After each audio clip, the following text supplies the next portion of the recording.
نحمده ونستعينه ونستغفره ونؤمن به لا نتوكل عليه ونعوذ بالله من شرور انفسنا ومن سيئات اعمالنا من يهد الله فلا مضل له ومن يضلله فلا هادي له نشهد ان لا اله الا الله وحده لا شريك له ولا نصير له ولا ظهير له ولا مثل له ولا كفو له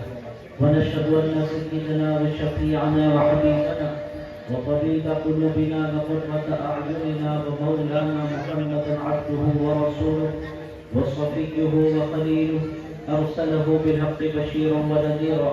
وداعيا إلى الله بإذنه وسراجا منيرا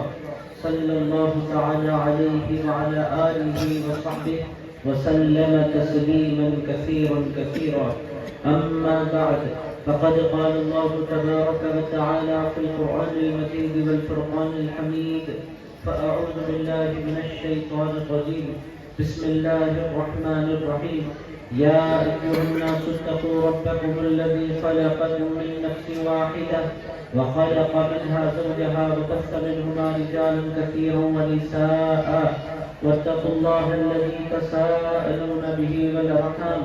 إن الله كان عليكم رقيبا وقال تبارك وتعالى يا أيها الذين آمنوا اتقوا الله حق تقاته ولا تموتن إلا وأنتم مسلمون وقال تعالى يا أيها الذين آمنوا اتقوا الله وقولوا قولا سديدا يصلح لكم أعمالكم ويغفر لكم ذنوبكم ومن يطع الله ورسوله فقد فاز فوزا عظيما وقال رسول الله صلى الله عليه وسلم النكاح من سنتي وقال عليه الصلاة والسلام فمن رغب عن سنتي فليس مني وقال سيدنا ومولانا محمد صلى الله عليه وسلم الدنيا كلها متاع وخير متاع الدنيا المرأة الصالحة أو كما قال عليه الصلاة والسلام بارك الله لهما وبارك عليهما وجمع بينهما بالخير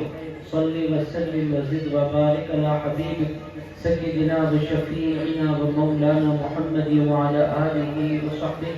ووارث حاله الغوث الأعظم والحمد لله رب العالمين